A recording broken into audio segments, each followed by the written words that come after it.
और क्लास को शुरू करते हुए सबसे पहले एक क्वेश्चन सॉल्व करते हैं। So write down a question, watch closely. Focus का चक्कर है सब, फोकस और कंसंट्रेशन का। ये एक ब्लॉक है, उसके नीचे रस्सी से एक और ब्लॉक लटका हुआ है। इस ब्लॉक का मास है 2 kg, जो ऊपर वाला ब्लॉक है, और नीचे वाले ब्लॉक का मास 6 kg है। Please watch closely. ये एक मासलेस स्ट्रिंग नहीं है, इसका कुछ मास है ना। रस्सी थोड़ी सी मोटी बना लेते हैं ताकि कंफ्यूजन ना हो। तो ये एक मोटी रस्सी है जिसका मास है, कितना मास है? उसका मास है 2 kilo. This is uniform string जिसका मास है 2 kg और जिसकी लेंथ है 1 मीटर। ठीक है, और इस वाले 2 kg वाले ब्लॉक पर ऊपर की तरफ 150 न्यूटन का फोर्स लगाया गया है, और कुछ पॉइंट्स स्पेसिफाइड हैं। रस्सी और 2 किलो के मास को जोड़ने वाले पॉइंट को हम ए पॉइंट बोल रहे हैं, रोप के मिड पॉइंट को हम पॉइंट सी बोल रहे हैं, और 6 kg ब्लॉक और रोप को जोड़ने वाले पॉइंट को पॉइंट बी बोल रहे हैं। ठीक है, ये सी मिड पॉइंट है रस्सी का। C is the mid point of rope, mid point of string, and it is not massless नहीं है ये। ठीक है, so find tension at point A B and C. A B और सी पर हमें टेंशन फाइंड करनी है। ठीक है, तो सबसे पहला तो दिमाग में यही हमारे क्लिक हो जाना चाहिए, क्योंकि ये यूनिफॉर्म स्ट्रिंग है और जिसका मास है, कुछ मास है, इसका मतलब टेंशन सेम नहीं रहेगी। मासलेस होती तब टेंशन सेम रहती, तब सी पॉइंट पर, बी पॉइंट पर और ए पॉइंट पर, तीनों ही पॉइंट पर टेंशन सेम आती जिसकी एक ही वैल्यू होती। लेकिन tension will not be same क्योंकि मास है रस्सी का ये कुछ। तो सबसे पहला अपना ऑब्जर्वेशन, तो ये मैं लिख रहा हूँ ऑब्जर्वेशन, ताकि तुम अपनी कॉपी में नोट कर लो, जब रिवाइज करो तुम्हें समझ में आ जाए। ऐसा एग्जामिनेशन में नहीं करना है ना। एग्जामिनेशन में तो जितना रॉ पॉसिबल हो, या प्रैक्टिस करते टाइम जितना रॉ पॉसिबल हो, सारा प्रोसेस तुम्हें दिमाग में करना है, लिखना विखना कुछ नहीं है ना। तो ये तो मैं बस इसलिए लिख रहा हूँ ताकि तुम नोट रिवाइज करते टाइम तुम्हें दिमाग में ज़्यादा लोड ना पड़े। सो ऑब्जर्वेशन, फर्स्ट ऑब्जर्वेशन है कि the rope is not massless. तो उससे क्या अभिप्राय निकला? Tension at point A may not be equals to tension at point B, may not be equals to tension at point C. Massless होती तब तीनों पे बराबर होती। तो सबसे पहला ऑब्जर्वेशन ये। अब दूसरा ऑब्जर्वेशन, अगर इसको अपन एक सिस्टम की तरह समझ जाए कि if this 2 kg block, this rope and this 6 kg block is a system, तो इस पे कितना फोर्स लगाया जा रहा है? इस पे ऊपर 150 न्यूटन लगाया जा रहा है। 150 न्यूटन से कोई ऊपर खींच रहा है इसे, किसके अगेंस्ट खींच रहा है? एक ग्रेविटी के नीचे खींच रहा है ना, ग्रेविटी नीचे लग रही होगी इसमें। तो एज ए सिस्टम अगर अपन इसका एफ बनाए, consider this as a system, और इसका एक एफ बना दिया जाए, तो क्या होगा? 2 किलो, ये रस्सी का मास है 2 किलो, तो 2 और 2 4, और इसका मास है 6 किलो, यानी कि टोटल 10 kg। तो ये सिस्टम पूरा कितने का हो जाएगा अगर ऐसे पूरा सिस्टम की तरह देख लिया जाए इसको? So this system will be of 10 kg। System का मास हो जाएगा 10 kg, यानी कि इस सिस्टम पे ऊपर फोर्स लग रहा है 150 न्यूटन, और नीचे फोर्स लग रहा है 10 g यानी कि 100 न्यूटन। सो इफेक्टिवली नेट फोर्स ऊपर साइड लग रहा है 50 न्यूटन का। सो हम इसका एसिलरेशन बता सकते हैं, we can tell the acceleration of this block. वो एसिलरेशन कितना होगा? Net force on the system divided by mass of the system, F net on the system divided by mass of the system. तो F net कितना है? 50 Newton ऊपर की side, और मास कितना है? 10, यानी कितना सॉल्व करके आया ये? 5 मीटर पर सेकेंड स्क्वायर ऊपर की साइड। ठीक है, तो ये एक्सेलरेशन इसका पूरे सिस्टम का कितना हो गया? 5 मीटर पर सेकेंड स्क्वायर ऊपर की साइड। अच्छा, सबसे पहले तो ये एक्सेलरेशन क्यों निकाला हमने? क्योंकि नेक्स्ट स्टेप में हम एफ बनाएंगे, 2 kg का एफ बनाएंगे, उस पर टेंशन ए मार्क करेंगे। 6 kg का एफ बनाएंगे, उसमें टेंशन मार्क करेंगे, तो एसिलरेशन तो पता होना चाहिए ना, तभी तो सेकेंड लॉ ऑफ मोशन लगा पाएंगे। तो सबसे पहले हमने एसिलरेशन निकाल लिया, ठीक है। अब हमारा उद्देश्य एसिलरेशन निकालना नहीं था, आंसर भी नहीं है एसिलरेशन निकालना, हमारा उद्देश्य तो tension at point A, tension at point B and tension at point C निकालना है। तो अब टेंशन एट पॉइंट ए निकालने के लिए हमें कैसे ऐसे पार्ट का एफ बनाना पड़ेगा जिसमें टेंशन एट पॉइंट ए आ जाए। सो हम 2 kg का एफ बनाते हैं। सो 2 kg का एफ बनाया। अच्छा, मैं यहीं पे लिख रहा हूँ, लेकिन तुम कॉपी में अपने नीचे ही लिखना, क्योंकि कॉपी तो साइड में खुलती नहीं है, कॉपी तो नीचे ही खुलती है। सो मैं एफ बना रहा हूँ इसका 2 kg का, यहाँ पे इसलिए बना रहा हूँ कि देखने में आसानी हो। सो 2 kg का एफ बनाया यहाँ पे मैंने। कौन कौन से फोर्सेस मार्क करे जाएँ? एक तो जो एक्सटर्नल फोर्स 150 न्यूटन लग रहा है इस पर, वो मार्क किया जाए। ये लग गया 150 न्यूटन। एक इसका स्वयं का वेट ही नीचे लग रहा होगा 2g, यानी कि 20 न्यूटन। और tension at point A, tension इसको नीचे खींच रहा होगा, टेंशन एट पॉइंट ए। किसी को डाउट तो नहीं हो रहा कि टेंशन ऊपर लग सकता है?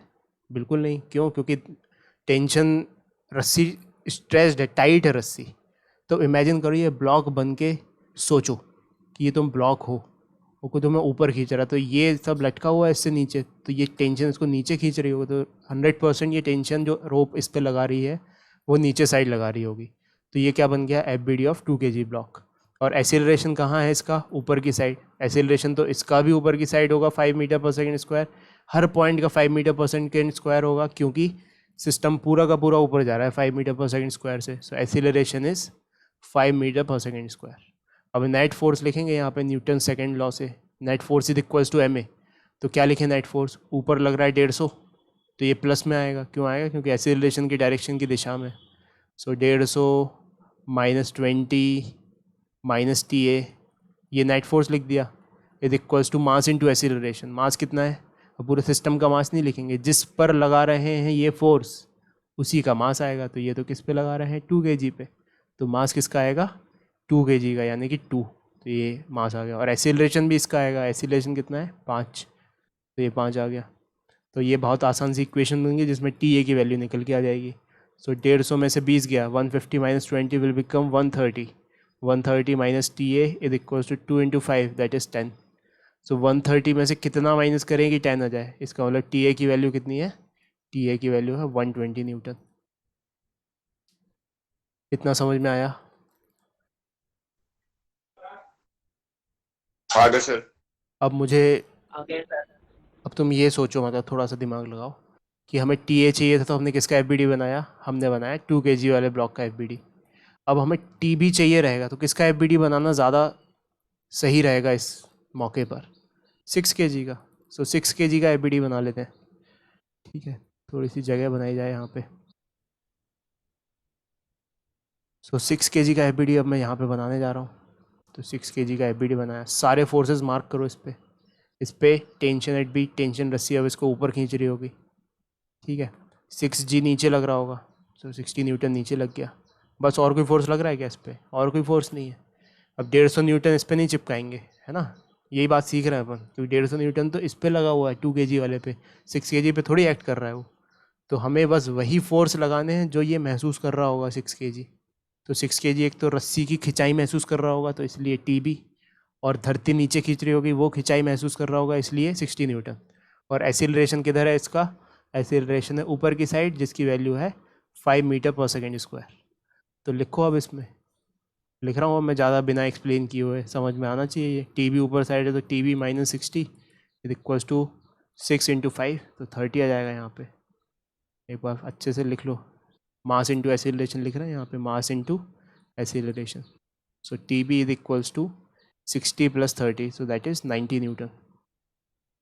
सो टेंशन एट पॉइंट बी कितना आ गया? 90 न्यूटन। ये बात समझ में आ रही है? हाँ सर। है ना?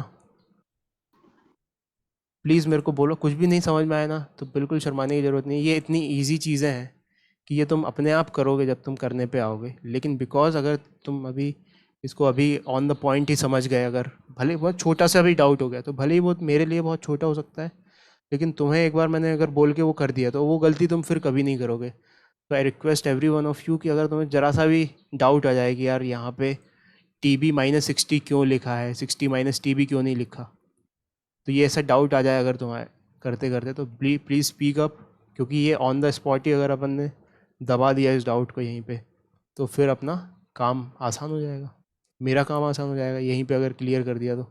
नहीं, ये बेसिक है, मतलब दिस इज़ अनकॉम्प्रोमाइज। ऐसा बिल्कुल नहीं हो सकता कि ये चीज़ तुम्हें ना आए और आने वाले फिजिक्स तुम सीख जाओ। तो डोंट वरी अबाउट एनीथिंग, बस इसको सीखने पे फोकस करो। सो this is very basic, and ये सब फोर्सेस वगैरह लिखने हमें प्रॉपरली आने चाहिए। बच्चे कुछ लोग यही फोर्स लिख नहीं पाते, आखिरी 11 पास हो जाते हैं वो, फिर उनको लगता है कि 12 समझ में क्यों नहीं आ रही है। सो ये चीज़ अपन को यहीं पे समझना है। तो अब मेरे को बस ये बताओ कि अगर अपन को सी पॉइंट पे टेंशन निकालना है तो अब किसका एफ बनाए? एनीवन? जो भी इंट्यूशन आ रहा है, मतलब एकदम दिल खोल के बोलो, गलत होगा तो मैं फाइनली गलत तो सिखाऊंगा नहीं, सही सिखाऊंगा। तो जो भी इंट्यूशन तुम्हारे दिमाग में आ रहा है, सोचो सी के लिए क्या, किस चीज़ का एफ बनाया अपन। क्योंकि अगर सब टू पॉइंट के सी का ही। पॉइंट सी का एफ बनाएंगे तो फिर उस पॉइंट पे जैसे पॉइंट सी का एफ बनाया तो ठीक है, ये पॉइंट सी का एफ बनाया, सो इस तरफ लग रहा है टेंशन एट पॉइंट सी, और इस तरफ भी टेंशन एट पॉइंट सी लग रहा है। तो पॉइंट सी पे नेट फोर्स जीरो है, क्योंकि वो पॉइंट है, मास नहीं है उसका कुछ भी, तो एसिलेट कर सकता है, बिल्कुल सही बात है। लेकिन अब इससे अपन कुछ कंक्लूजन नहीं निकाल पा रहे, इससे बस यही लिख पाएंगे T C is equal to T C. Acceleration कितना है इस पॉइंट का? एसिलेशन है 5 मीटर पर सेकेंड स्क्वायर। तो हमने लिखा T C minus T C is equals to mass, इस पॉइंट का लिखना है तो वो तो ज़ीरो है, इनटू एसिलरेशन 5।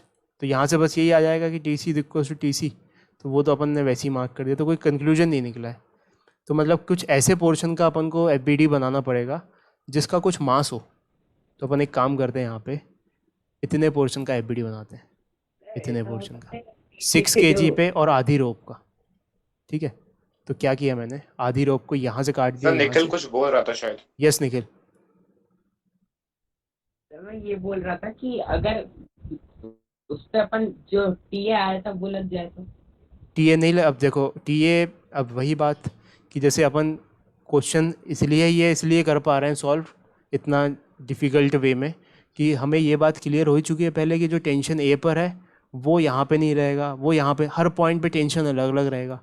तो टी ए यहाँ मार्क नहीं कर सकते, जैसे यहाँ पे टी ए लगा नहीं सकते अपन, क्यों नहीं लगा सकते? क्योंकि यहाँ तो कुछ अलग टेंशन रहेगा, हर पॉइंट पर अलग टेंशन है, क्योंकि यहाँ पे रस्सी का कुछ मास है। रस्सी का कोई मास नहीं रहता तो फिर तो टेंशन सेम रहता, फिर ये कर सकते थे अपन। आ रही बात समझ में?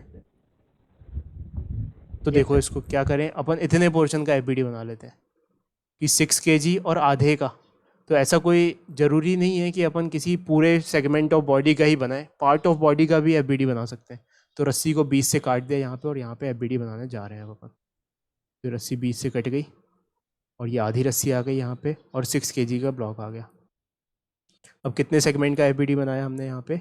हमने इतने आधी रस्सी का एफ और इस 6 kg वाले ब्लॉक का पूरे का एफ बना दिया। तो इफेक्टिवली इस पूरी चीज़ का मास कितना है?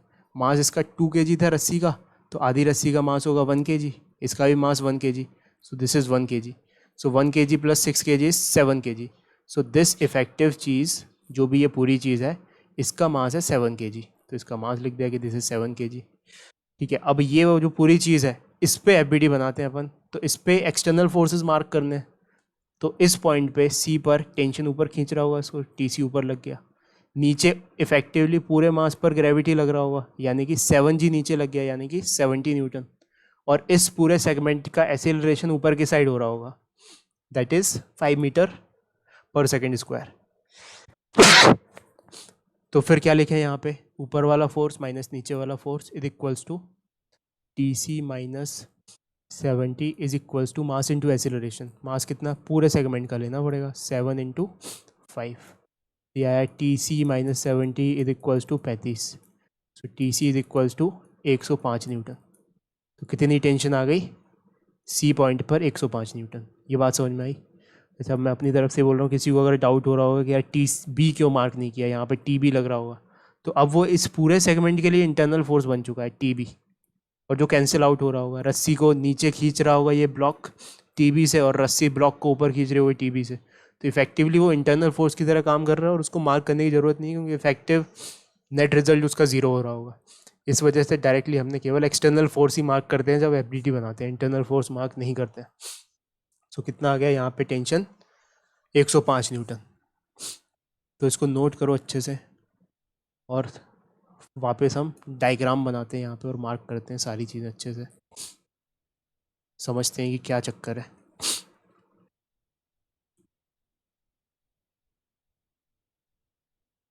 So this is 6 kg, this is 2 kg and this is 2 kg की रोप। ये पॉइंट था C, ठीक है, सॉरी A, ये पॉइंट था बीच वाला C और ये पॉइंट था B। तो यहाँ पे कितनी टेंशन आई, यहाँ पे A पॉइंट पे टेंशन आई, A पॉइंट पे टेंशन आई, A पॉइंट पे टेंशन आई 120 न्यूटन। तो यहाँ पे टेंशन आई है 120 न्यूटन। यहाँ पे C पॉइंट पे कितनी टेंशन आई, इस पे टेंशन आई 105 न्यूटन, 105 न्यूटन। और नीचे वाले पॉइंट पे टेंशन कितनी आई, इस वाले पॉइंट पे टेंशन आई 190 न्यूटन, B पर टेंशन आई 90 न्यूटन। सो इस बात को तुम समझ पा रहे होगे कि एक्सटर्नल फोर्स 105 ऊपर साइड लग रहा था, ऊपर एक्सीलरेट कर रही थी बॉडी, 105 नहीं 150 न्यूटन।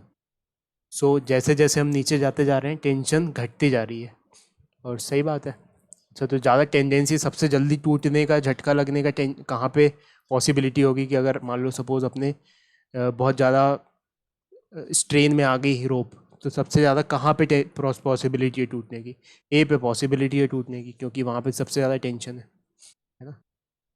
तो ये तो जनरल पॉइंट है, मतलब ऐसा क्वेश्चन भी फ्रेम हो सकता है कि ये टेंशन ना पूछते हुए ऐसा बोले कि बताओ सबसे जल्दी किस पॉइंट पे ज़्यादा टेंडेंसी है कि रोप टूट जाए, तो हम कहेंगे ए पर टूटने की ज़्यादा टेंडेंसी है। So the rope will have higher tendency to break at point A because it has the highest tension है ना। ऐसी जनरल पॉइंट है ये, मतलब बस माइंड को थोड़ा सा और एक्टिव बनाने के लिए, तो इसको नोट कर लो। चलो एक कॉन्सेप्ट और मैं तुम्हारे दिमाग में ऐड करना चाहता हूँ, अब इसको गौर से देखो। नेक्स्ट कॉन्सेप्ट इज, हेडिंग है इसका कंस्ट्रेंट मोशन, कंस्ट्रेंड मोशन।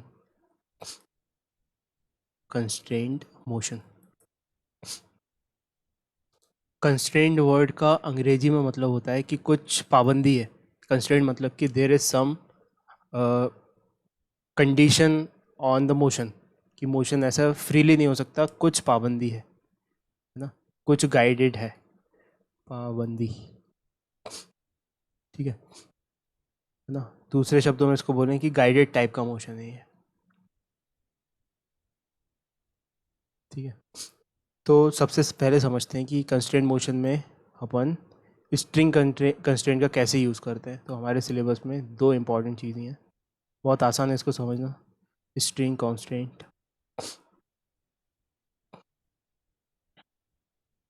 तो जैसे फॉर एग्जांपल मैंने कहा कि एक रॉड है मेरे पास, ठीक है,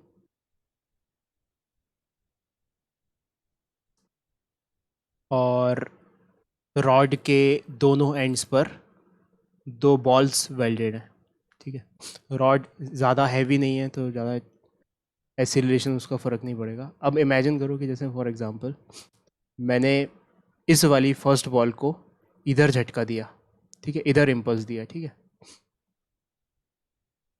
तो क्या ये एग्जैक्टली ऐसे ही चला जाएगा? क्या ये एकदम वैसी सिचुएशन में मूव करेगा जब ये बिना अटैच रखे होते, तब अपन इसको ऐसे बॉल को यहाँ से इम्पल्स देते, तब तो 100% ये स्ट्रेट लाइन में ऐसे चला जाता। लेकिन अब यहाँ पे कुछ कंस्ट्रेंट आ जाएगा, है ना। बात समझ में आ रही है? अब तुम इमेजिन कर पा रहे होगे तो थोड़ा सा सोचने की कोशिश करो कि एक्चुअली क्या होगा। मान लो ये ऊपर टेबल पे रखी हुई है जस्ट, तो ये टॉप व्यू देख रहे हैं अपन टेबल का, कि ये जो भी सब दिख रहा है हमें, ये टेबल का सिनेरियो है और टेबल पे रखा हुआ है ये सब, और हम टॉप व्यू देख रहे हैं उसका। तो इस सिचुएशन में क्या होगा, ये इधर जाना चाहेगा लेकिन ये वाला इसको उधर नहीं जाने देगा, ये थोड़ा सा रोक के रखेगा। सो क्योंकि इस पे इम्पल्स लगा है, इम्पल्स इधर ट्रांसफ़र हो जाएगा और दोनों ही मूव करने लग जाएंगे। तो हो सकता है कि ये थोड़ा सा ऐसा इधर मूव करे, यहाँ पे इसके स्ट्रेट लाइन में ना जाते हुए ये थोड़ा सा इधर मूव कर जाए, और ये वाला भी थोड़ा सा ऊपर उठ जाए, ऐसा हो जाए। और फिर थोड़ी देर बाद ये यहाँ पहुँच जाए और ये थोड़ा ऐसा हो जाए। तो ये भी स्ट्रेट लाइन में नहीं चल रहा है और ये भी स्ट्रेट लाइन में नहीं चल रहा है। मतलब कि कुछ पाबंदी आ गई यहाँ पे, इस वजह से। किस वजह से? क्योंकि यहाँ पे एक रस्सी आ गई है। ठीक है, एक और सिचुएशन देखते हैं। अभी तो जस्ट मैं तुम्हें कॉमन लाइफ के एग्जांपल्स दे रहा हूँ और फिर उसके बाद बताऊँगा कि मैथमेटिकली क्या ट्रीटमेंट करना है। अच्छा, ये बॉल लटकी हुई है स्ट्रिंग से कहीं दीवार पे। तो अगर तुमने यहाँ पे इसको इस तरीके से इम्पल्स दिया, एक हथौड़ा मार दिया इस पर, तो क्या ये ऐसी चली जाएगी सीधी लाइन में? नहीं जाएगी, क्योंकि ये रस्सी लटकी हुई है यहाँ पे, ये परपेंडिकुलरली मूव करेगी उससे और सर्कुलर मोशन हो जाएगा। अगर ये रस्सी नहीं बंधी होती तब फिर ये सीधी चली जाती, या ग्रेविटी होती तो ऐसे गिर जाती। लेकिन क्योंकि रस्सी बंधी हुई है, ये ऐसी चली जाएगी। दिस इज़ कंस्ट्रेंट या दिस इज़ गाइडेड। पाबंदी किस बात की है इस पर? क्योंकि यहाँ पे कंस्ट्रेंट है स्ट्रिंग का। ठीक है, ठीक है। जैसे फॉर एग्जांपल दूसरी सिचुएशन कि नेक्स्ट सिचुएशन तुम्हारे सामने कुछ ऐसा मान लो कि एक बॉल है और एक ढीली रस्सी ऐसे लगी हुई है वहाँ पे, और वो कहीं पे बंधी हुई है, और इस बॉल को तुमने ऐसे फेंक दिया। मतलब एकदम परपेंडिकुलर डायरेक्शन में ना फेंकते हुए कुछ ऐसे रैंडम डायरेक्शन में फेंक दिया ऐसे। ठीक है, तो पहले तो ये स्ट्रेट लाइन में चलेगी। क्यों? क्योंकि रस्सी ढीली है, रस्सी रोक नहीं पा रही है, उसको टेंशन ही नहीं है रस्सी में। रस्सी टाइट होना ज़रूरी है ना गाइडेड मोशन के लिए, तो सीधी लाइन में चलेगी। और मान लो सपोज़ यहाँ पे पहुँची, यहाँ तक तो सीधी लाइन में चली, और यहाँ पे पहुँच के रस्सी एकदम परफेक्टली टाइट हो गई, तो यहाँ तक तो एकदम परफेक्टली स्ट्रेट लाइन में चलते हुए आई बॉल, है ना। And of course we are seeing this scenario from the top, और ये सब टेबल पे चल रहा है हॉरिजॉन्टल प्लेन में, ग्रेविटी का रोल नहीं है फिलहाल। ठीक है, उसके बाद फिर क्या होगा? उसके बाद फिर ये इस रस्सी में टेंशन जनरेट हो जाएगी, रस्सी टाइट हो जाएगी और ये ऐसे गोल गोल घूमने लग जाएगी। क्या तुम विजुअलाइज कर पा रहे हो क्या कहना चाहता हूँ मैं? हाँ सर। कि रस्सी जब टाइट हो गई तब फिर उसने कुछ कंस्ट्रेंट जनरेट किया। ढीली रस्सी कोई कंस्ट्रेंट जनरेट नहीं करेगी। ठीक है, तो रस्सी टाइट होना ज़रूरी है। ठीक है, तो इसको अब मैथमेटिकली कैसे देखें? तो अब इमेजिन करते हैं, चलो, कि मान लो सपोज़ हमारे पास एक सिचुएशन है जहाँ पर एक टाइट रस्सी है और दो एंड्स पर कुछ ऑब्जेक्ट रखे हुए हैं। एक एंड बाहर से देखा जाए, अगर कोई बाहर से देख रहा है तो एक एंड ट्रैवल कर रहा है यहाँ पे v1 वेलोसिटी से, और ये वाला एंड ट्रैवल कर रहा है इधर पे कुछ v2 वेलोसिटी से। ठीक है, ये बाहर से देख रहा है कोई आदमी। ठीक है, तो ये रस्सी भी मूव कर रही होगी कहीं पे, लेकिन रस्सी ऐसे मूव नहीं कर सकती। रस्सी can not move to stretched out its length more, अपनी लंबाई नहीं बढ़ा सकती वो। ये बात समझ में आ रही है? तो अगर अपनी लंबाई नहीं बढ़ा सकती, इसका मतलब जो कंपोनेंट्स होंगे उसकी वेलोसिटी के, उसकी लंबाई के अलॉन्ग वो सेम रहेंगे। जैसे फॉर एग्जांपल, क्या बात कही मैंने इसको स्ट्रेस देने के लिए, कि कोई आदमी यहाँ पे ऐसे 100 किलोमीटर पर आवर से दौड़ रहा है और दूसरा आदमी भी एग्जैक्टली उसी डायरेक्शन में 100 किलोमीटर पर आवर से दौड़ रहा है। तो ये आदमी इस आदमी को कभी पकड़ पाएगा क्या? कभी नहीं पकड़ पाएगा। इनफैक्ट इन दोनों के बीच की दूरी हमेशा कांस्टेंट रहेगी।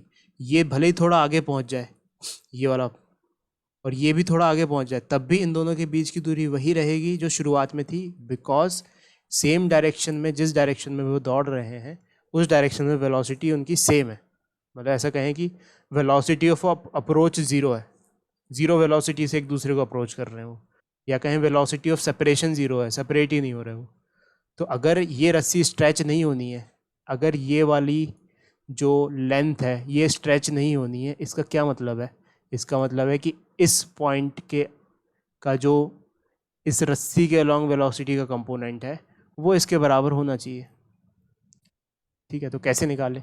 तो चलो कहते हैं कि चलो ये अल्फ़ा एंगल पे लग रहा है, ये बीटा एंगल पे लग रहा है, सो V2 का ये वाला हॉरिजॉन्टल कंपोनेंट क्या होगा, V2 कॉस बीटा, और इसका कंपोनेंट क्या होगा, V1 कॉस अल्फ़ा। सो अगर V1 cos alpha V2 cos beta के बराबर हो जाए तो स्ट्रिंग हमेशा स्ट्रेच रहेगी, string will always be stretched. बस इतनी सी बात है इसमें, ठीक है। तो अब इसको शब्दों में लिखते हैं। ये टूल हमें एकदम याद रखना है कि अगर कंस्टेंट मोशन हो रहा है स्ट्रिंग में और स्ट्रिंग परफेक्टली अटैच्ड है और मतलब कि परफेक्टली स्ट्रेच्ड है पूरी तरीके से, ना ही उसकी लेंथ चेंज हो रही है, ना बढ़ रही है, ना घट रही है, सो उस स्ट्रिंग के अलोंग जो भी वेलोसिटीज़ आ रही हैं किसी भी पॉइंट की, वो सेम होनी चाहिए, ये बात कही गई है। सो इसको शब्दों में लिखते हैं कि if string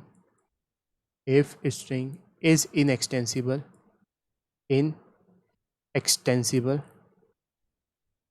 and it remains tight throughout the motion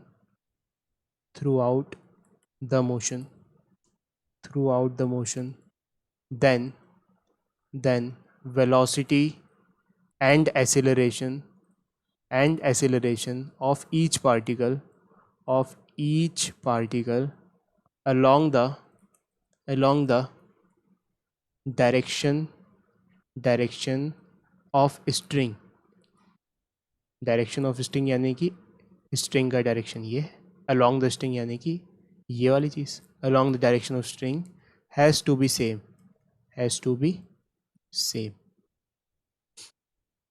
ये बात समझ में आ रही है? तो इसके एक छोटे मोटे एग्जाम्पल देखते हैं। सबसे पहले तो एक इलस्ट्रेशन कि ये रस्सी है, परफेक्टली टाइट है ये, और ये वाला पार्ट ऊपर घूम रहा है 5 मीटर पर सेकेंड स्क्वायर से 30 डिग्री एंगल पर, और ये वाला पार्ट इधर जा रहा है let's say 10 metre per second से पता नहीं कितने एंगल पर। So find theta. तो हम कहेंगे बिल्कुल करते हैं। क्या है स्ट्रिंग कंस्टेंट है कि स्ट्रिंग के अलोंग लाइन खींच लो और कोई भी पॉइंट पकड़ लो। तो ये पॉइंट पकड़ लिया, एक ये भी पकड़ लिया, हर कोई भी पॉइंट पकड़ लो। ये पॉइंट किधर जा रहा है, 5 मीटर पर सेकेंड से उस तरफ, तो स्ट्रिंग के अलोंग कंपोनेंट ले लो इसका। सो स्ट्रिंग के अलोंग क्या कंपोनेंट आएगा, 5 इंटू कॉस 30 डिग्री, ठीक है। और इस पॉइंट का भी कंपोनेंट ले लो स्ट्रिंग के अलोंग, तो वो कितना आएगा, 10 इंटू कॉस थीटा। तो ये दोनों कंपोनेंट सेम होने चाहिए, स्ट्रिंग कंस्टेंट ये बोलता है। So 5 cos 30 degree is equals to 10 cos theta. तो यहाँ से थीटा की वैल्यू निकल के आ जाएगी। तो सॉल्व करें इसको, तो 5 इंटू कॉस 30 डिग्री कितना होता है, √3/2, और यहाँ पे 10 इंटू कॉस थीटा। तो 5 से कट गया तो ये कितना आ गया, 2 इधर पहुँच गया तो यहाँ पे 4 आ गया। तो cos theta is equals to √3/4, यानी कि √3/4 ऐसा कुछ अपन जानते नहीं है, तो बस इतना लिख देंगे, theta is equals to cos inverse √3/4, और जिसकी वैल्यू कैलकुलेटर से कैलकुलेट कर सकते हैं। तो इस पर मत उलझो अभी कि ये क्या लिख दिया, ये तो ऐसे ही लिखते हैं, कॉन्सेप्ट समझो कि ये कैसे लिख दिया। आई होप ये क्लियर है सबको किस तरीके से लिखा हमने। फिर से रिपीट करके क्या बोल रहा है स्ट्रिंग कंस्टेंट कि स्ट्रिंग के अलोंग कोई भी पॉइंट पकड़ लो, चाहे ये पॉइंट, चाहे ये पॉइंट, चाहे ये पॉइंट, तो ऑफकोर्स वही पॉइंट पकड़ेंगे जिसके बारे में कोई इन्फॉर्मेशन है। सो इस पॉइंट की इन्फॉर्मेशन है कि ये पॉइंट 5 मीटर पर सेकेंड से उस तरफ मूव कर रहा है। सो रस्सी के अलोंग कंपोनेंट ले लिया, रस्सी से परपेंडिकुलर वाले कंपोनेंट का कोई यूज़ ही नहीं है यहाँ पे। परपेंडिकुलर वाला कंपोनेंट कितना होता, 5 sin 30 डिग्री, उसका कोई यूज़ नहीं है इसलिए लिखा नहीं है ना, होगा तो वो भी, लेकिन कोई यूज़ नहीं है उसका। यहाँ पे परपेंडिकुलर कंपोनेंट कहाँ होगा, यहाँ पे, उसका कोई यूज़ नहीं है इसलिए लिखा नहीं है। यूज़ किसका है, अलोंग द स्ट्रिंग वाले का कंपोनेंट। ये बात समझ में आ रही है, ठीक है। तो इनफैक्ट ये कोई नई चीज़ नहीं है जो हमने पढ़ी है, ये हम बिना इसको बहुत डिटेल में मैथमेटिकली पढ़े हुए यूज़ कर रहे थे अभी तक। उसका यूज़ मैं तुम्हें समझाता हूँ, और उसको अब इस स्ट्रिंग कंस्ट्रेंट के थ्रू समझते हैं। मान लो सपोज एक पुली है और एक पॉइंट रस्सी, पुली स्लाइड, रस्सी के ऊपर रस्सी स्लाइड हो रही है मासले से, बढ़िया सब कुछ, और एक तरफ एक मास लटका हुआ है 5 kg का, दूसरी तरफ मास लटका हुआ है 10 kg का। सो हमने बोला था कॉमन ऑब्जर्वेशन से कि यार जितना एसिलरेशन इसका नीचे साइड होगा उतना ही एसिलरेशन इसका ऊपर साइड होगा। तो ये भी तो स्ट्रिंग कंस्ट्रेंट ही है कि रस्सी के अलॉन्ग जितना एसिलरेशन इसका उतना ही एसिलरेशन इसका, as simple as it is. ये बात समझ में आ रही है? ये भी उसी स्ट्रिंग कंस्ट्रेंट का यूज़ कर रहे थे अपन कि केवल इस रस्सी के इस पॉइंट को समझो, ये नीचे जा रहा है इस तरफ, तो ये वाला पॉइंट भी इस तरफ ऊपर जाएगा। ठीक है, तो इस चीज़ को अपन कॉन्क्रीटली लिखते हैं एक जनरल ऑब्जर्वेशन के थ्रू कि हमने इमेजिन किया कि एक पुली मास सिस्टम है। ठीक है, ये पुली है यहाँ पे, इसको पी बोल देते हैं, और पुली के नीचे एक पॉइंट लटका हुआ है जिसको बोल देते हैं पॉइंट मास लटका हुआ है जिसको बोल देते हैं ए, और दूसरी तरफ लटका हुआ है बी। ठीक है, सो मैथमेटिकली अगर हमें पता नहीं है कि इस पुली का एसिलेशन कुछ है कि नहीं, हो सकता है ये दीवार पे लटकी हो जिस केस में एसिलेशन ज़ीरो हो जाए, हो सकता है कि ये चल रही हो पुली जिस केस में एसिलेशन कुछ और हो जाए, लेकिन हम हमेशा लिख सकते हैं कि इस पॉइंट का एसिलरेशन p के रिस्पेक्ट में, mathematically we can write velocity या acceleration of point a with respect to p is equals to, अगर ये ऊपर जा रहा है मान लो सपोज इसके रिस्पेक्ट में, तो 100% ये नीचे जाएगा। That means velocity of point b with respect to b with respect to p will be negative of this, है ना? तो अभी जस्ट समझ जाओ इसको, जब अपन सॉल्व करते हैं तो नॉर्मली ऐसे लिख देते हैं ना कि यार ऊपर साइड ये जा रहा है 5 मीटर पर सेकेंड स्क्वायर से, तो नीचे साइड ये जा रहा है 5 मीटर पर सेकेंड स्क्वायर से। तो एक्चुअली में भी यही कर रहे होते हैं, है ना? ये नेगेटिव क्यों लगाया? क्योंकि हमने इसको वेक्टर वाइज लिख दिया, क्योंकि अगर ऊपर वाले डायरेक्शन को पॉजिटिव बोला है तो नीचे वाले को नेगेटिव बोलना पड़ेगा। ठीक है, तो ये बात हम हमेशा लिख सकते हैं। तो बिना मैं ज़्यादा और उलझाए हुए, थ्योरी वाइज तो अपन सब कुछ लिख सकते हैं, मैं एक प्रैक्टिकल एप्लीकेशन करके न्यूमेरिकल सॉल्व करके बताता हूँ तुम्हें, तो उस पर फोकस करो कि कैसे करना है उसे। कि इमेजिन करो कि हमारे पास एक पुली है। ठीक है, बहुत ध्यान से देखना, बहुत इजी चीज़ है, एक बार समझ में आ गई तो फिर तो वो जो ऊपर सब लिखा है भले ही वो समझ में ना आए, लेकिन तुम्हें तरीका समझ में आ जाएगा। एक पुली है, ये कुछ मासेस लटके हुए हैं, ज़मीन से देखने पर विथ रिस्पेक्ट टू ग्राउंड हमने देखा कि ये जो पुली है ये ऊपर जा रही है वीपी से। ठीक है, और ये वाला जो मास है ये ऊपर जा रहा है 5 मीटर पर सेकेंड से, स्पीड बता रहे हैं, और ये वाला नीचे जा रहा है 2 मीटर पर सेकेंड से। सो हमें बताना है find velocity of pulley, velocity of pulley कितनी होगी। ठीक है, तो अभी हमने क्या कॉन्सेप्ट देखा ऊपर कि अगर हम पुली के नज़रिए से देखें तो जितने से ऊपर ये जाता है एक पार्टिकल उतने ही से अगला वाला नीचे जाता है। तो हमने कहा कि भाई चलो एक काम करते हैं, हम पुली के नज़रिए से देखते हैं। अभी तो ये किसके रिस्पेक्ट में था? ये ग्राउंड के रिस्पेक्ट में था। तो पुली के नज़रिए से देखने पर ही वो चीज़ एप्लीकेबल है। सो पुली के नज़रिए से देखने के लिए क्या करना पड़ेगा? पुली को रेस्ट पे लाना पड़ेगा। So when we see all the things with respect to pulley, यहाँ पे मैं सॉल्व करता हूँ इसे, तो पुली को सबसे पहले रोकना पड़ेगा। सो विथ रिस्पेक्ट टू पुली देखने जा रहे हैं हम सारी चीज़ें। ठीक है, सो पुली को रोकना पड़ेगा। तो अभी तो ये बना दिया पुली के रिस्पेक्ट में। अब रोकना पड़ेगा, तो बताओ कि अगर वीपी ऊपर है तो रोकने के लिए क्या करना पड़ेगा? वीपी नीचे लगाना पड़ेगा। सो वीपी लगाना पड़ेगा नीचे। दूसरे कलर से लगा लेते हैं इसको। सो वीपी नीचे लगाना पड़ेगा। अब इफेक्टिवली पूरी रुक गई है, तो ऐसा तो कर नहीं सकते एक पे लगा के छोड़ दिया, सब पे लगाना पड़ेगा। सो वीपी इस पे भी लगेगा और वीपी इस पे भी लगेगा। यही रिलेटिव मोशन का टूल देखा था हमने। तो विथ रिस्पेक्ट टू पुली, पुली आ चुकी है रेस्ट पे और ये चलने लगा है 5 माइनस वीपी से ऊपर की साइड। सो ये वाला चलने लगा है 5 क्योंकि ऊपर, और वीपी नीचे जोड़ दिया। This thing will goes like ऊपर की साइड 5 माइनस वीपी से। और ये वाला जो पार्टिकल है ये 2 kg वाला 2 प्लस वीपी से नीचे जाने लग गया है। सो 2 प्लस वीपी से नीचे जा रहा है। तो अब क्या कहा गया था? अब कहा गया था कि अगर पुली रेस्ट पे है तो ये जितने से ऊपर जाएगा उतने से ही ये नीचे जाएगा। इसका मतलब 5 minus V P is equals to 2 plus V P. तो यहाँ से अब हमने सॉल्व कर दिया। 5 minus V P is equals to 2 plus V P.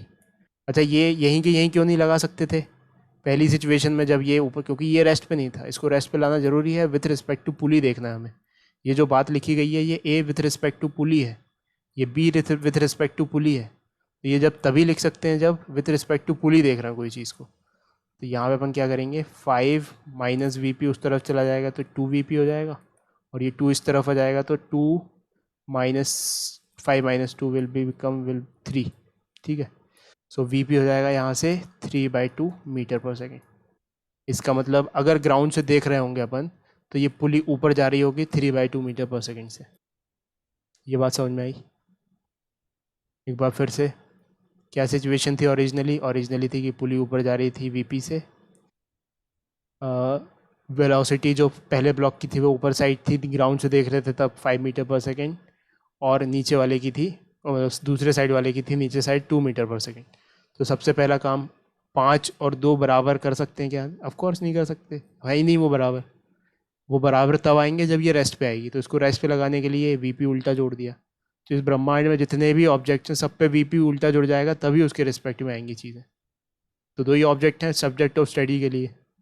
ठीक है, तो विथ रिस्पेक्ट टू पुली बना लिया, पुली आ चुकी है रेस्ट पे, वीपी ऊपर वीपी नीचे तो कट गया। और ये वाला कितना आ गया, 5 माइनस वीपी ऊपर और 2 माइनस वीपी नीचे, 2 प्लस वीपी नीचे दूसरा वाला ब्लॉक। और अब ये पुली रेस्ट पे, तो अब स्ट्रिंग कंस्ट्रेंट लगाया जा सकता है। क्या है स्ट्रिंग कंस्ट्रेंट? कि जितने से ये ऊपर जाएगी उतने से ये नीचे जाएगी, यानी कि numerically 5 minus V P is equal to 2 plus V P. बस सॉल्व कर दिया, वी पी की वैल्यू आ गई। Are you getting this point? हाँ सर। इसको नोट करो अच्छे से, और मैं एक और क्वेश्चन तुम्हारे सामने रखने वाला हूँ एग्जैक्टली सेम, बस वैल्यू चेंज करके, और तुम्हें बताना है कि क्या हो रहा होगा।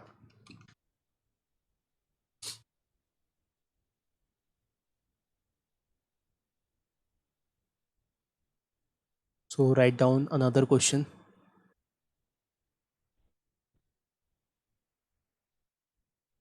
कि with respect to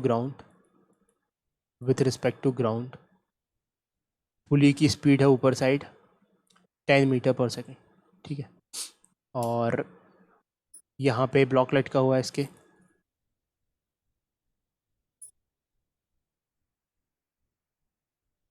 एक तरफ, जिसकी स्पीड है let's say 2 metre per second. Ground से देख रहे हैं ये तब है। तो हमें बताना है कि इस वाले की स्पीड कितनी होगी, वेलोसिटी विल बी व्हाट। ठीक है, ऊपर या नीचे वो भी तुम्हें बताना है कि ऊपर होगी या नीचे होगी। ठीक है, तो सॉल्व करो ज़रा इसको।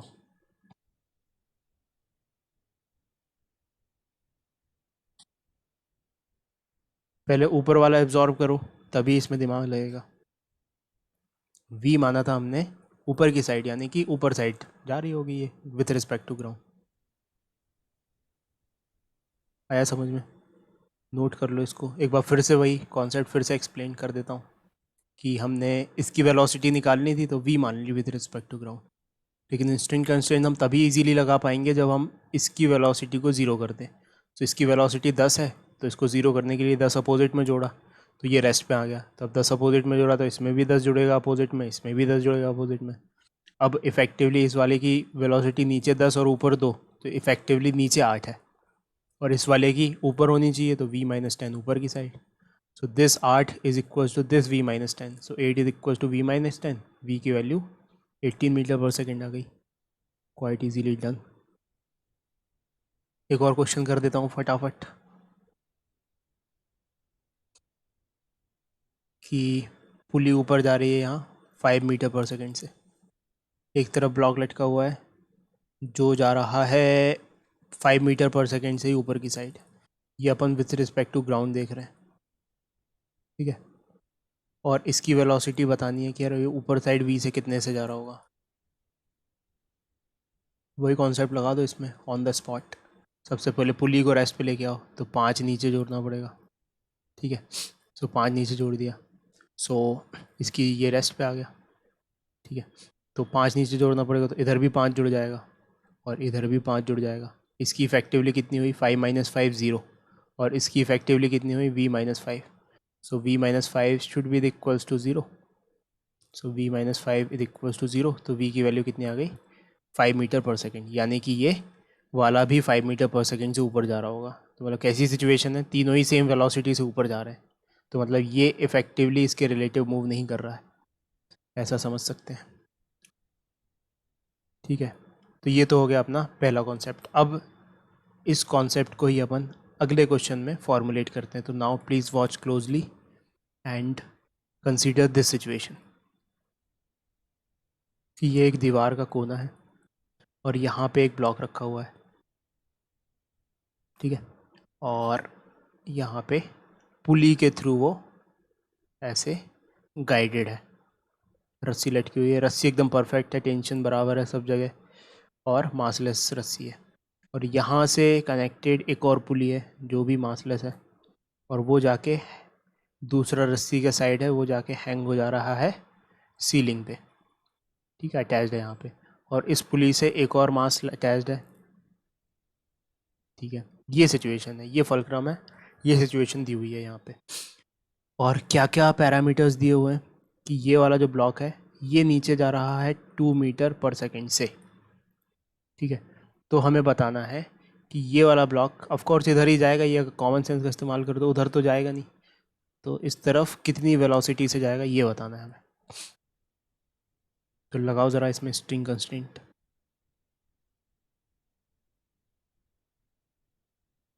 गौर से देखो कि ये वाले पॉइंट की स्पीड अगर v है तो इसकी भी v होगी, इसकी भी v होगी, इसकी भी v होगी, इसकी भी v होगी, और फाइनली इसकी भी v होगी इस पॉइंट की यहाँ पे, ठीक है भाई। एक सिचुएशन आ गई।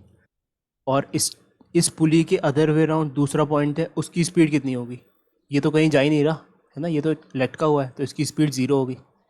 अच्छा, इस पुली की स्पीड कितनी होगी? पुली की स्पीड 2 से अगर ये नीचे जा रहा है तो इस ब्लॉक से ये स्ट्रिंग अटैच्ड है, तो ये भी 2 से नीचे जा रहा होगा, ये भी 2 से नीचे जा रहा होगा, तो पुली भी 2 से नीचे जा रही होगी। सो हम इतने सिनेरियो को यहाँ पे कंसीडर कर लेते हैं। मतलब ये प्रॉब्लम रिड्यूस हो चुका है अपना इस प्रॉब्लम में कि पुली नीचे जा रही है 2 मीटर पर सेकेंड से, एक यहाँ पे पॉइंट है स्ट्रिंग का जो v से जा रहा है नीचे, और एक पॉइंट है दूसरा जिसकी स्पीड ग्राउंड के रिस्पेक्ट में 0 है, और हमें v की वैल्यू बतानी है। तो सबसे पहला काम क्या करना है, इस पुली को रेस्ट पे लाया जाए। सो पुली को रेस्ट पे लाने के लिए क्या करना पड़ेगा, 2 मीटर पर सेकेंड अपोजिट में ऐड करना पड़ेगा।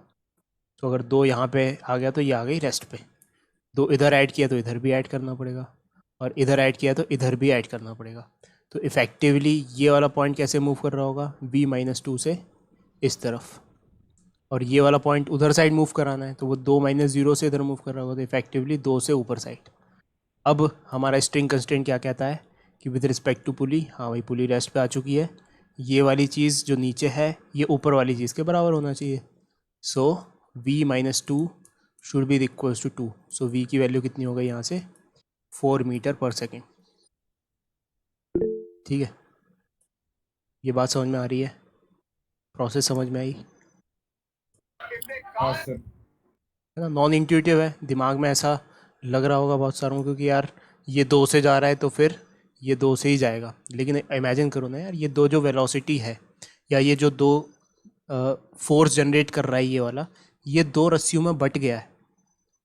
ये बात समझ में आ रही है? अभी अपन देखेंगे, बहुत इंट्यूटिवली तुमको समझ में आएगा। अगर तुम ऐसा फलक्रम जमाओगे तो एक्चुअली में ये वाली तो मूव कर ही नहीं रही है, ये वाली साइड रस्सी, तो यहाँ तो 2 जगह डिस्ट्रीब्यूट हो रहा है, तो ये ज़्यादा खिंच के आएगी, है ना, ज़्यादा तेज़ी से खिंच के आएगी। तो भले ये 2 से मूव कर रहा है, ये 4 से मूव कर रहा होगा। इनफैक्ट गियर का सिस्टम यही रहता है, जो मैकेनिकल इंजीनियरिंग में अपन गियर सिस्टम पढ़ते हैं कि भाई एक ऑब्जेक्ट की स्पीड भले ही 2 है, लेकिन उससे कनेक्टेड दूसरे ऑब्जेक्ट की स्पीड हमने ऐसा सिस्टम जमा दिया कि हमने उससे ज़्यादा स्पीड अचीव कर ली, और भी ज़्यादा स्पीड अचीव कर सकते हैं अगर और ज़्यादा पुली सिस्टम कॉम्प्लेक्स कर दिया जाए तो। So it is real thing, don't worry about this, बस कॉन्सेप्ट समझो। अभी वही कॉन्सेप्ट यहाँ पे अपन ने लगाया है, ठीक है। तो क्या किया, सबसे पहले ये पूरा सिस्टम दिया हुआ था, इसकी वेलोसिटी फाइंड करनी थी। सो अगर इसकी वेलोसिटी v है तो इस पॉइंट की वही वेलोसिटी होगी, इसकी वही होगी, इसकी वही होगी, और इसकी भी वही होगी, क्योंकि हम इस पुली पे इफेक्टिवली रिड्यूस करना चाहते हैं पूरी सिचुएशन को। और दूसरी तरफ रस्सी देखी तो ऑफकोर्स वो अटैच्ड है सीलिंग से, तो उसकी वेलोसिटी 0 होगी। इधर पुली की वेलोसिटी 2 होगी, क्योंकि उससे जो अटैच्ड ब्लॉक है उसकी वेलोसिटी भी 2 है। सो हमने इसमें रिड्यूस कर लिया कि पुली की वेलोसिटी 2 है, v वेलोसिटी इसकी है नीचे साइड, इसकी वेलोसिटी 0 है। पुली को रेस्ट पे लाना हमारा काम है। सो पुली को रेस्ट पे क्यों लाना है, क्योंकि पुली के रिस्पेक्ट में ही फिर रस्सी स्लाइड होती है सेम वेलोसिटी से। दोनों तरफ। तो पुली को रेस्ट पिलाने के लिए 2 मीटर पर सेकेंड यहाँ पे ऐड कर दिया, तो हर जगह ही 2 मीटर पर सेकेंड ऐड करना पड़ेगा। इधर भी 2 मीटर ऐड कर दिया, इधर भी ऐड कर दिया, तो इफेक्टिवली इस पॉइंट की स्पीड कितनी हो गई, v-2, और इस पॉइंट की ऊपर साइड 2 हो गई। So this v-2 is equal to 2, so v की वैल्यू आ गई 4 मीटर पर सेकेंड। तो बहुत ही ईजी सिचुएशन, ठीक है। अब आ जाते हैं हम नेक्स्ट क्वेश्चन पे, इसको ट्राई करना। अगर ये क्वेश्चन सॉल्व किया तो आएगा मज़ा तुम्हें बहुत ही ज़्यादा।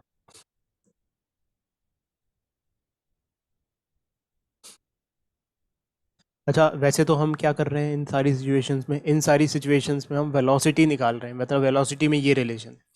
एसिलरेशन में भी यही रिलेशन होगा कि मान लो सपोज इसका एसिलरेशन अगर 10 मीटर पर सेकेंड स्क्वायर होता, वैसे तो 10 नहीं होता क्योंकि 10 से कम ही होता। मान लो सपोज इसका एसिलरेशन होता ए होता मान लो सपोज, तो इसका एसिलरेशन 2a होता, है ना। तो नेक्स्ट क्वेश्चन में अपन एसिलरेशन वाला कॉन्सेप्ट ही करेंगे। सो राइट डाउन है क्वेश्चन, थोड़ा सा कॉम्प्लेक्स बनाते हैं। ये सीलिंग है, यहाँ से एक पुली अटैच्ड है, और इस पुली से दो तरफ रस्सी हैं। एक तरफ की रस्सी तो जाके एक ब्लॉक पे अटैच्ड हो गई, ठीक है, जिसका मास m है, और दूसरी जो साइड है वो फिर से एक पुली पे स्लाइड होते हुए ऊपर निकल गई, और ऊपर निकल के फिर एक पुली आ गई यहाँ पे। सीधा बन नहीं पा रहा डायग्राम, लेकिन समझो। और ये पुली लगी हुई है किसी दीवार के कोने में, और यहाँ पे एक मास अटैच्ड है। इसका मास भी स्मॉल है, दोनों का ही मास सेम है, और ये पुली का दूसरा एंड इस मास से कनेक्टेड है, ठीक है। ये सिस्टम है, ये सिस्टम को आराम से समझ लो हर चीज़। और हमें बताना है find acceleration of A and B. ये ए है और ये बी है, इन दोनों ब्लॉक्स का हमें एसिलरेशन बताना है।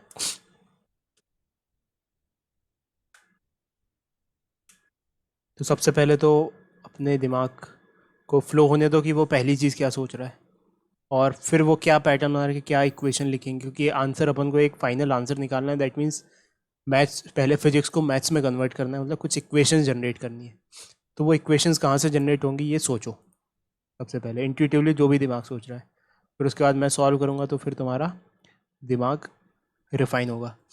सबसे पहले सोचो बैठ के क्या करेंगे। और पुलीस मासलेस है, pulleys and strings are massless, ताकि हमें कोई ज़्यादा दिक्कत ना हो, टेंशन सब में बराबर अज्यूम कर पाएंगे अगर एक ही रस्सी है तो। मासलेस एंड इनएक्सटेंसिबल, फ्रिक्शनलेस, जो परफेक्ट कंडीशन हो सकती हैं वो सारी कंडीशन है।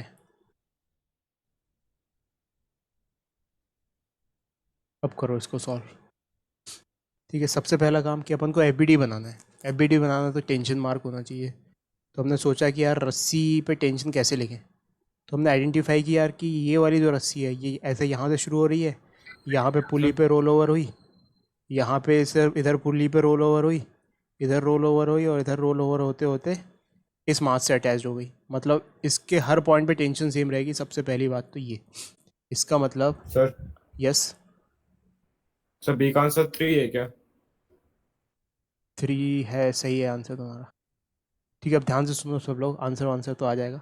देखो यहाँ पे क्या, अगर तुमने यहाँ पे टेंशन टी माना इस रस्सी में, तो इस रस्सी के हर पॉइंट पे टेंशन सेम रहेगा। सबसे पहली बात तो ये अपन ने एंटिसिपेट कर ली, यहाँ पे हर पॉइंट पे टेंशन सेम रहेगा।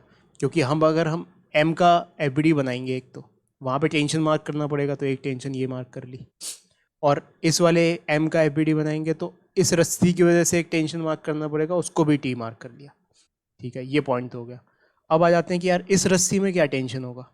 तो अब तुम सोचो ज़रा आराम से बैठ के कि अगर इसका कोई मास नहीं है, इस पुली का अगर कोई मास नहीं है, और इस तरफ टेंशन टी है और इस तरफ टेंशन टी है, तो इसका अपन एफबीडी बना लेते हैं जस्ट।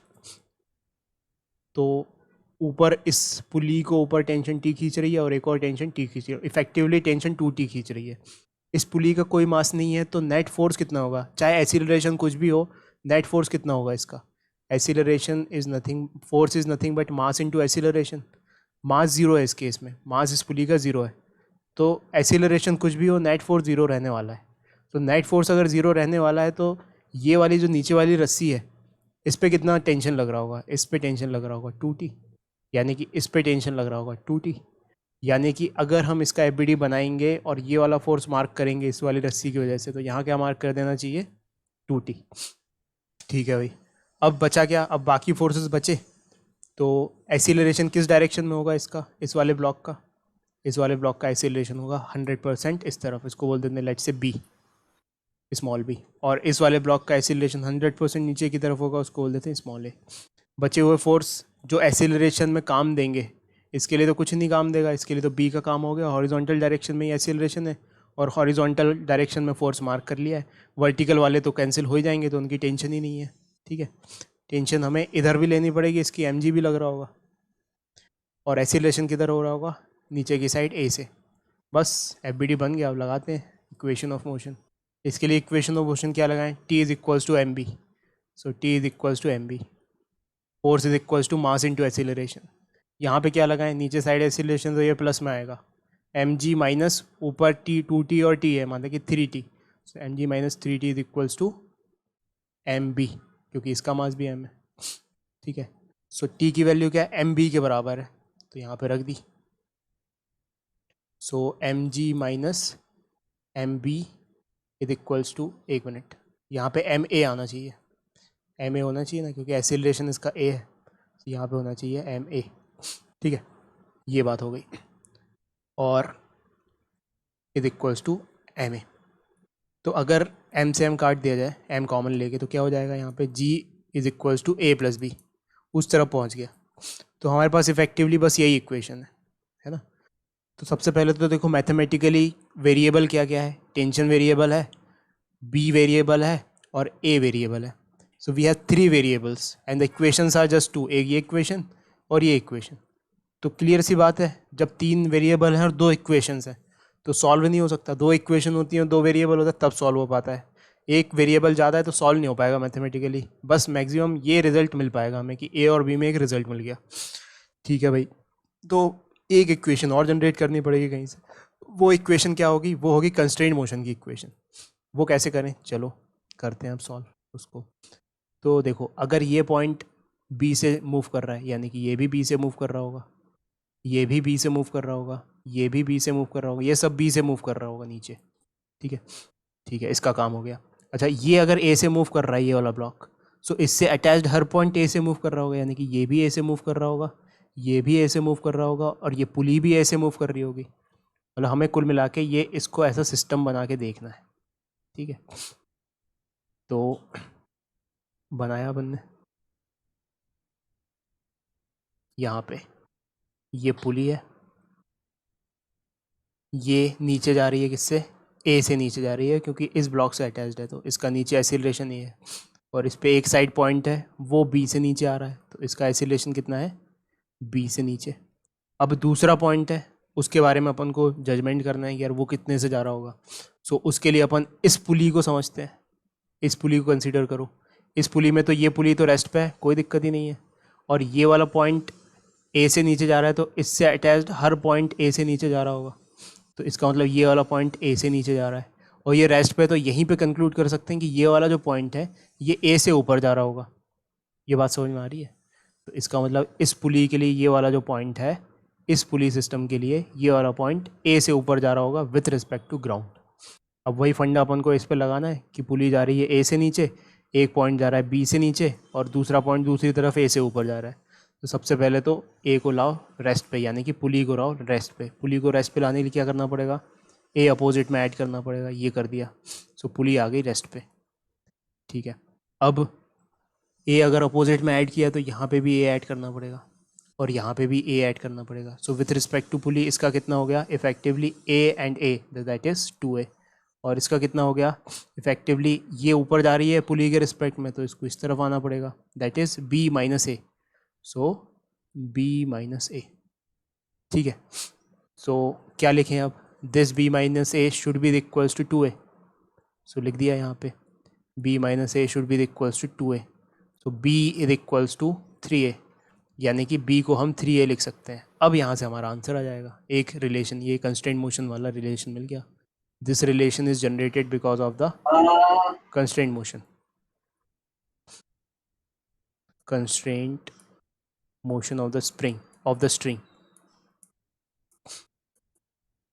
तो केवल एफ बना के न्यूटन्स लॉ ऑफ मोशन लिख के हम desired number of equation generate नहीं कर पा रहे हैं, लेकिन अगर हमने कंस्ट्रेंट मोशन लिख लिया तो फिर हम ए और बी में एक रिलेशन बता देंगे और यहाँ पे सब्सटीट्यूट कर देंगे अब उसको उठा के।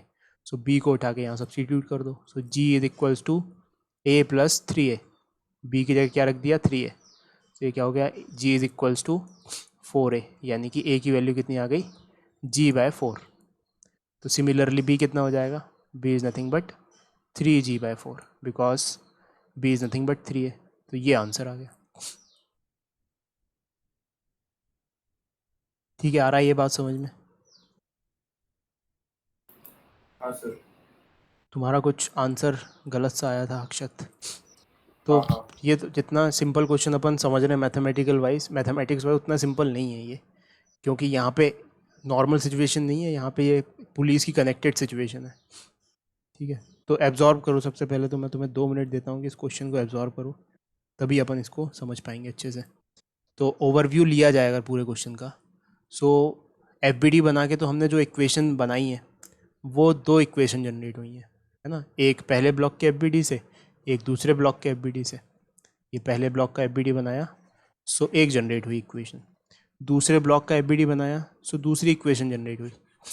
ठीक है, अब वेरिएबल कितने, वेरिएबल यहाँ पे एक ए वेरिएबल है और यहाँ पे एक बी वेरिएबल है। अच्छा, कुछ बच्चों को ये डाउट हो रहा होगा कि ये ए और बी बराबर क्यों नहीं हुए, वो तो अपन बराबर मानते थे। तो तब वैसी सिचुएशन में तो डायरेक्टली कनेक्टेड होती अगर रोप, तब अपन बराबर मानते, तब तो ज़्यादा दिक्कत इतना दिमाग लाने की ज़रूरत ही नहीं थी। ये डायरेक्टली थोड़ी कनेक्टेड है, देखो कॉम्प्लेक्स कनेक्शन है, एक रस्सी ऐसी जा रही है, दूसरी रस्सी कुछ ऐसी जा रही है, तो एक्सीलरेशन इनका अलग अलग हो सकता है। ठीक है, तो हमें ये जो इक्वेशन जनरेट हुई हैं एफ बना के, इनके लिए अब तीसरी कोई इक्वेशन चाहिए। वो हमें कहाँ से जनरेट की, वो हमने जनरेट की constant motion of the string से। ठीक है, तो सबसे पहले तो मैं बताना चाहूँगा कि ये बहुत ही हेक्टिक तरीका है, इससे एक आसान तरीका भी सीखेंगे अपन, लेकिन सबसे पहले इसको क्लियर करो कि ये क्या कर रहे हैं अपन।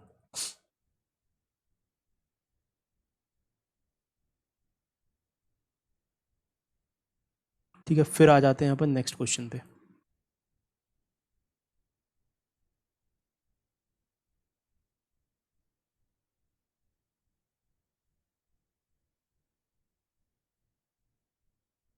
अच्छा, एक कैलकुलेशन मिस्टेक हुई है मुझसे, यहाँ पे 3t की जगह मैंने जस्ट t ही चिपका दिया, लेकिन यहाँ 3 MB आना चाहिए।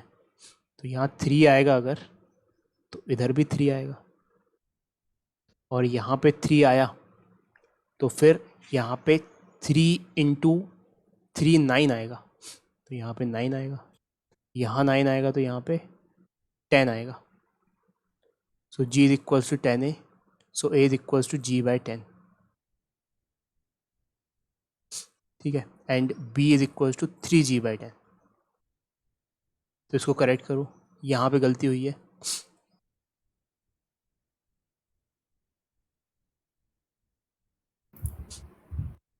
और इसको सॉल्व करने के बाद अपन आ जाते हैं थोड़े सिंपल क्वेश्चन पे, ताकि और कॉन्क्रीट कर पाएँ इस कॉन्सेप्ट को। सो नेक्स्ट क्वेश्चन नोट करो कि हमारे पास एक सिस्टम है बड़ा अजीब सा, और पुली है। अब पुली पे जो अरेंजमेंट है, एक तरफ तो वर्टिकली डाउनवर्ड ब्लॉक लटका हुआ है, और दूसरी तरफ वर्टिकली ना लटकते हुए एक इंक्लाइंड प्लेन पे ब्लॉक रखा हुआ है। This block lies on an inclined plane, ये इंक्लाइंड प्लेन है, ऐसा कुछ चक्कर है यहाँ पे, and this angle is 37 degree. ठीक है, ये सिचुएशन बन गई, और सवाल में दिया हुआ है कि ये वाला जो ब्लॉक है ये 10 मीटर पर सेकेंड से नीचे की साइड मूव कर रहा है। ठीक है, तो ये वाला ब्लॉक कितनी वेलोसिटी से मूव करेगा और किस डायरेक्शन में होगा ये भी बताना है।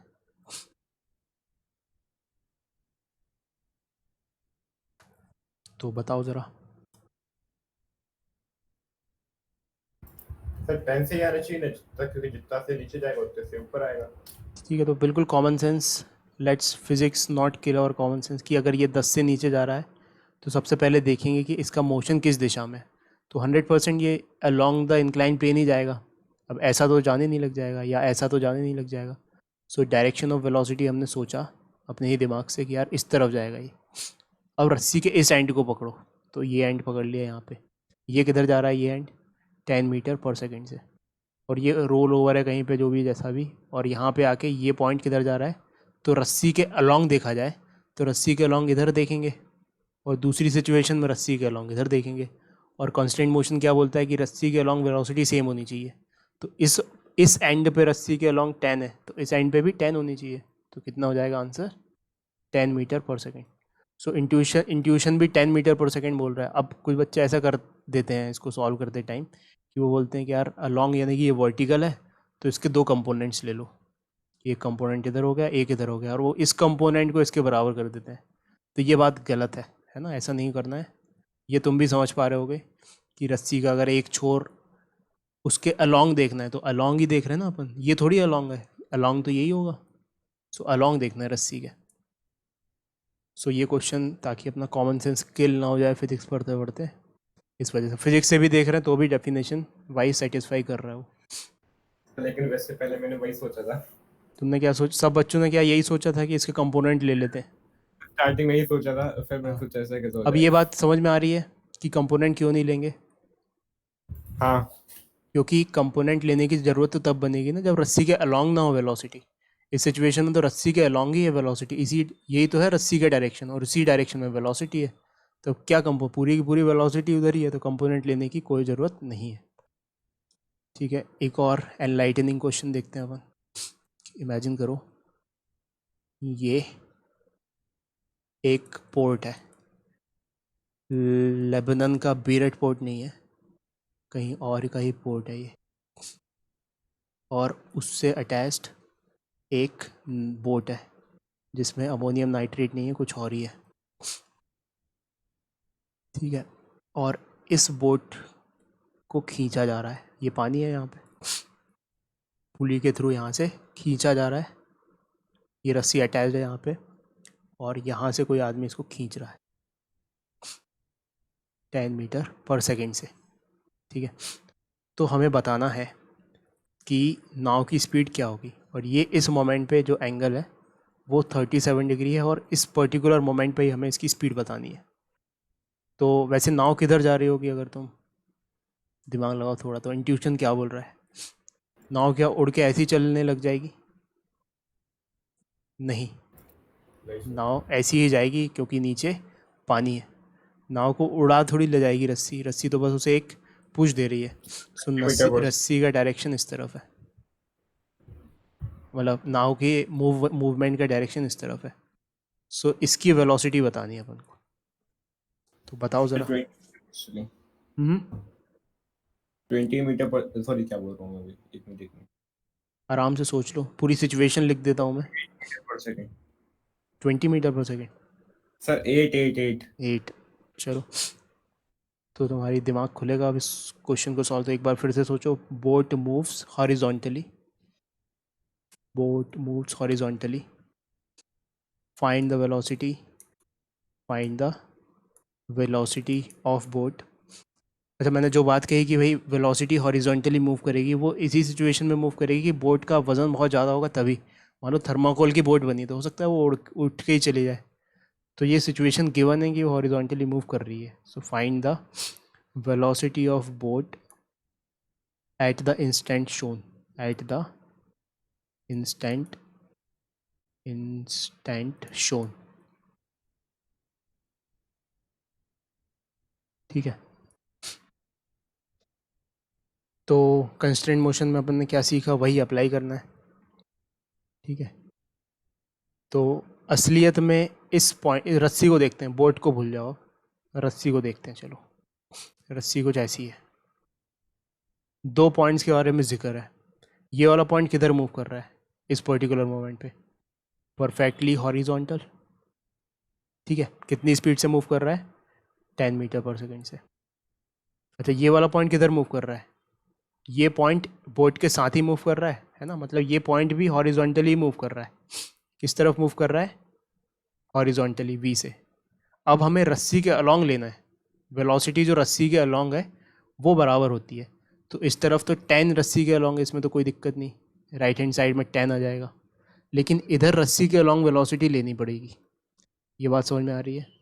और ये एंगल कितना है? ये एंगल है 37 डिग्री, यानी कि v cos 37 डिग्री लेना पड़ेगा यहाँ पे।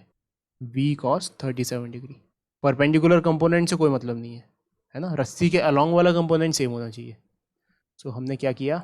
हमने किया v cos 37 degree is equals to 10। So v into cos 37 degree कितना होता है? 4/5 इज इक्वल्स टू 10। तो इसको सॉल्व करेंगे तो v की वैल्यू आ जाएगी 50/4, यानी कि 25/2 मीटर पर सेकेंड। ये असली आंसर है इसका। ठीक है, ये बात समझ में आ रही है?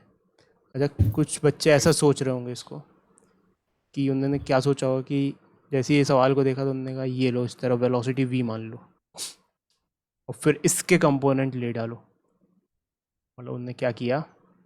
उनने किया कि वेलोसिटी इधर पे 10 है।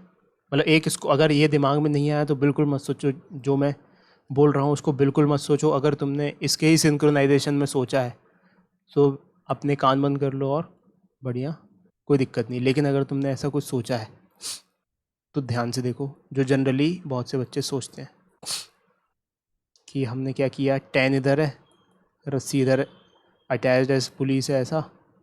तो उनने क्या किया, बोला कि चलो ठीक है, वी इस तरफ मान लिया, बोला कि वी को इधर कर दो, तो गलत हो जाएगा। और क्या मान सकते और क्या सोच सकते हैं? क्यों नहीं सोच सकते ऐसा? क्योंकि ये जो पॉइंट है ये असल में ऊपर थोड़ी जा रहा है, ये तो ऐसा जा रहा है।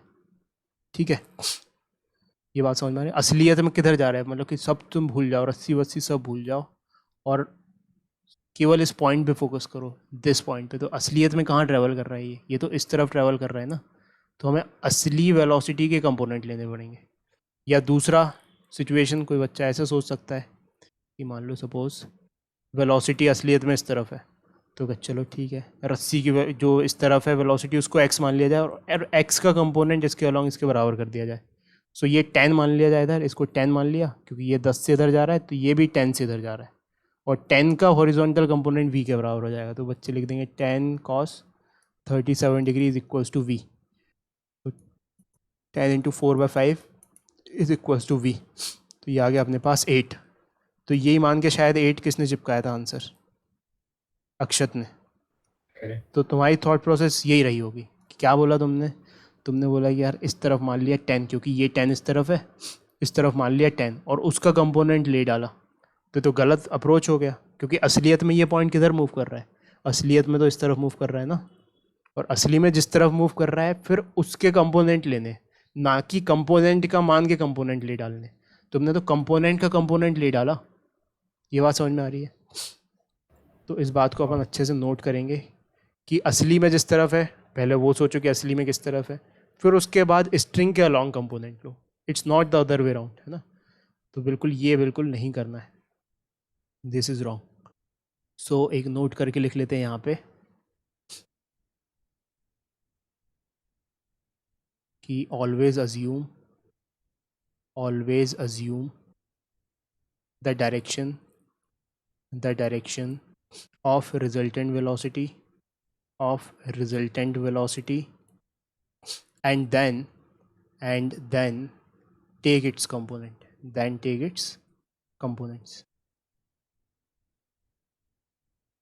है ना, असली डायरेक्शन मानो सबसे पहले, फिर उसके कंपोनेंट लो। कंपोनेंट मान के फिर उसको असली डायरेक्शन के अलॉन्ग कंपोनेंट मत मान डालो। ठीक है, तो एक और क्वेश्चन करते हैं अब। आई होप मैंने ठीक एक्सप्लेन किया, प्रयास किया मैंने एक्सप्लेन करने का और तुम्हें समझ में आया। अब इस क्वेश्चन को सॉल्व करते हैं। ऐसा कुछ सिस्टम है और यहाँ पे एक पुली है, यहाँ पे एक और पुली है, सब परफेक्ट कंडीशन अगर मैं कुछ ना बोलूँ तो ये मानना कि परफेक्ट पुली है, कोई फ्रिक्शन नहीं है, कोई मास नहीं है, रस्सी का कोई मास नहीं है, और ये जाके एक ब्लॉक पे अटैच्ड है। ठीक है,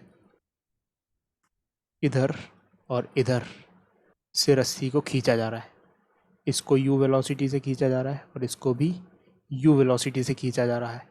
ठीक है, और इस पर्टिकुलर मोमेंट पे जो ये वर्टिकल एंगल है, वर्टिकल के साथ ये वाली जो रस्सी बना रही है वो भी थीटा है और ये भी थीटा है, मतलब कि पूरी सिचुएशन एकदम सिमेट्रिक है।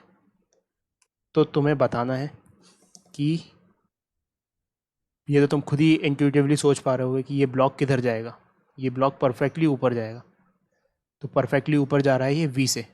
ठीक है, सो फाइंड v। v क्या होगा, ये फाइंड करना है हमें। सब फॉर यू, फॉर यू मतलब कि जो नीचे खींच रहे हैं ना, हाँ, उससे 4 टाइम्स। 4 टाइम्स क्यों, 4 कहाँ से आ गया, 2 टाइम्स क्यों नहीं यार, 10 टाइम्स क्यों नहीं।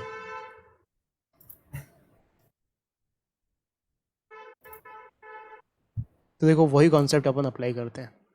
तो क्या, किसी भी एक रस्सी को पकड़ लो, ये रस्सी पकड़ ली हमने, ठीक है, इस वाली रस्सी पे फोकस किया, इसके एक पॉइंट को कंसीडर किया और दूसरे पॉइंट को कंसीडर किया, और यहाँ पे बना ली इस रस्सी की फ़ोटो। तो ये वाला जो पॉइंट है, ये वाला पॉइंट कहाँ जा रहा है, ये पॉइंट जा रहा है यू से नीचे, और ये वाला पॉइंट कहाँ है, ये वाला पॉइंट ब्लॉक में अटैच्ड है, सो ये वाला पॉइंट जा रहा है वी से ऊपर, ये जा रहा है वी से ऊपर। अब रस्सी के अलॉन्ग सेम आना चाहिए। ठीक है, तो रस्सी के अलॉन्ग ये तो वी है, और इधर क्या देखना पड़ेगा, तो ये वाला एंगल थीटा दिया हुआ है, रस्सी के अलॉन्ग अपन मार्क कर लेते हैं। तो रस्सी के अलॉन्ग कितनी वेलोसिटी होगी, v cos theta, so v cos theta must be equals to u, so v cos theta must be equals to u, so v की वैल्यू क्या आ गई यहाँ से, u बाय cos थीटा। ये बात समझ में आ रही है।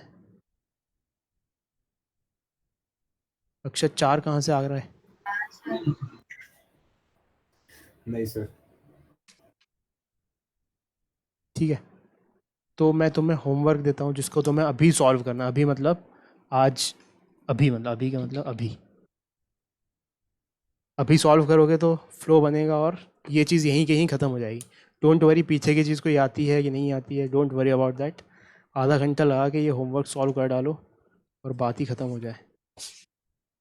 तो आई होप तुमने पुराने क्वेश्चन सॉल्व किए होंगे इक्विलिब्रियम वाले, और इक्विलिब्रियम के बाद अपन आ जाते हैं पुली वाले क्वेश्चंस पे। सो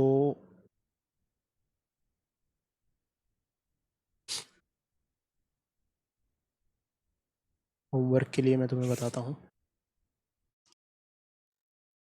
2 सेगमेंट में होमवर्क दे रहा हूँ मैं, कि एक तो जो अभी करना है जो हमने क्लास में किया उससे रिलेटेड, सो कंस्ट्रेंट इक्वेशन वाला कॉन्सेप्ट, और इसमें इलस्ट्रेशन,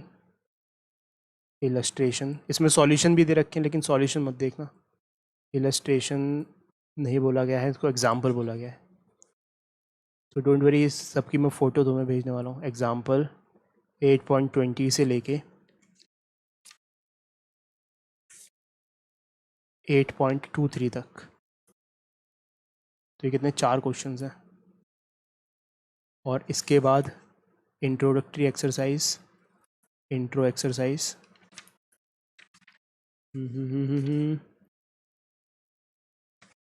8.3, 8.3, इसमें 8 क्वेश्चंस हैं। तो ये तो तुम अभी निपटाओ, मैं within spark of, within blink of eye ये तुम्हें फ़ोटो भेजूँगा। और फिर उसके बाद ये तो अभी 12 क्वेश्चन से, इसको करने में तुम्हें 1 घंटा भी लग जाए तो लगा देना, डोंट वरी अबाउट दैट। और फिर इसके बाद तुम्हें सॉल्व करना है एग्ज़ाम्पल 8.13 से लेके 8.19 तक। ठीक है, 8.13 से लेके 8.19 तक, और इसमें है 18 से 19 और 7 क्वेश्चन है ये।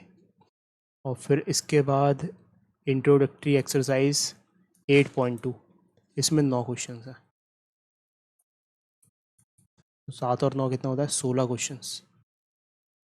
16 क्वेश्चन करने में भी तुम्हें लगभग 1 घंटा लगेगा। मतलब कि आज की क्लास से जब अपन नेक्स्ट क्लास में मिलेंगे तो तुम्हें 2 घंटे का काम करना है, जिसमें से 1 घंटा अभी डिवोट करना है। अभी मतलब कि जैसी फ़ोटो तुम्हारे पास आए 5-10 मिनट का भी ब्रेक ले लो और शुरू हो जाओ करके। और जो भी डाउट्स तुम्हें जनरेट हो रहे हैं कि यार ऐसा क्यों वैसा क्यों, उनको एनलिस्ट करो, उसको अपन क्लियर करेंगे। ठीक है, तो ये अगर तुमने अभी कर लिया ना तो मेरा आगे का बहुत एफर्ट बचेगा, तुम्हें कोई डाउट नहीं आएंगे, सारे क्वेश्चन मक्खन की तरह बनेंगे। ये चीज़ कॉन्क्रीट हो गई। तो ये मैं तुम्हारे सेल्फ के लिए नहीं, अपने सेल्फ के लिए बोल रहा हूँ कि प्लीज़ इन्हें अभी सॉल्व करो, और फिर तुम्हें ये कॉन्क्रीट हो गया। बिल्कुल भूल जाओ कि तुमने आगे क्या पढ़ा है, पीछे क्या पढ़ने वाले हो, सब भूल जाओ। इसको इस क्लास में जो क्या है उससे रिलेटेड क्वेश्चन है ये। ठीक है, तो अभी इनको सॉल्व करो और ख़त्म करो। ठीक है, मिलते हैं फिर नेक्स्ट क्लास में। और मुझे मैसेज कर देना जो भी तुम्हारा फीडबैक रहे कि क्या बना क्या नहीं बना, और कोई भी डाउट हो तो फिर मुझे बताना। Thank you very much for your time. Bye bye everyone. Bye sir. Bye sir. Bye sir.